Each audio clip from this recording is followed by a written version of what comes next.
एक सोझा जी नाम के गृहस्थ थे, उनका चरित्र है भक्तमाल जी में। वो महाभागवत थे। उनका ब्याह हुआ, पत्नी हुई, एक संतान हुई। जब संतान हुई तो उनको पत्नी को प्रसव पीड़ा में बहुत कष्ट होता है। उसका रोना चिल्लाना ये सब सुन करके जब प्रसव हो गया, बच्चा कुछ समय का हो गया, तो उनका जीवन में दोबारा मैं गर्भ धारण करने की चेष्टा नहीं करूंगा, क्योंकि बहुत कष्ट होता है और अब मैं ऐसे संसार से विरक्त भाव में भजन करना चाहता हूँ। अब नहीं।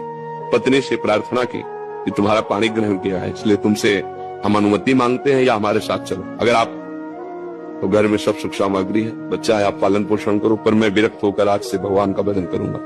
यदि आप कहते हो कि पाणी ग्रहण किया तो हमारे हाथ में हाथ मिलाओ, चलो, जैसे मैं रहूंगा वैसे रहना होगा, पर साथ में कुछ नहीं, कोई नहीं, और भजन करना होगा। तो उन्होंने कहा मैं आपके बिना तो रह ही नहीं सकती, आपके साथ चलूंगी। तो चली। जब गांव के बाहर निकली, जंगल में पहुंची तो देखा थोड़ा धीमी चाल है। उनका जल्दी से आओ ना, तो देखा गोद में बच्चा है। तो बोले उन्होंने कहा था हमारे साथ अन्य कोई नहीं चलेगा, सिर्फ आपकी अनुमति है, आप बच्चा ले। तो बोले नवजात शिशु इसको कहाँ छोड़े, इसको कौन पालन पोषण करेगा? तो उन्होंने कहा सब जीव जंतुओं का पालन पोषण करता है, वही भगवान करेगा, या तो वापस हो जाओ या बच्चा यहीं छोड़ दो।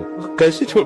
उनका भगवान का भरोसा, छोड़ यहीं बच्चा या वापस जाओ। वो महाभागवत थे और पत्नी अपने पति को भगवान मानती थी। छोड़ दिया बच्चा। 12 वर्ष तक भजन साधन एकांत तीर्थों में भ्रमण। जब उन्होंने अपनी पत्नी की तरफ देखा तो उसको एकांत में बार बार क्या हुआ होगा मेरे बच्चे। तो उनका चलो आज तुम्हारे अंदर जो बार बार एक प्रश्न रहता है उसका उत्तर दिला देते हैं। अपने गाँव में आए, बाहर बैठ गए। 12 वर्ष में दाढ़ी बाल ऐसे तो कोई पहचान नहीं।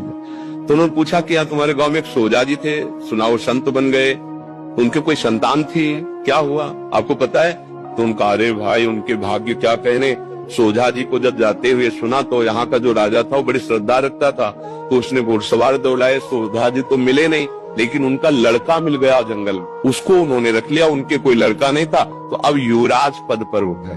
बोले अच्छा अच्छा अच्छा, और वापस हो गए। पत्नी का देखा, घर में रहते तो हम गरीब किसान थे, लड़के को क्या बना पाते, लेकिन भगवान के हुए तो क्या बना, युवराज, और आगे चलकर वही राजा बनेगा। अब चिंता मत कर, चुपचाप भजन कर। ना कोई जंगली पशु पक्षी खा पाया बच्चे को, ना कोई हानि पहुंची, और अरे सर्व रक्षक भगवान, भरोसा भगवान का।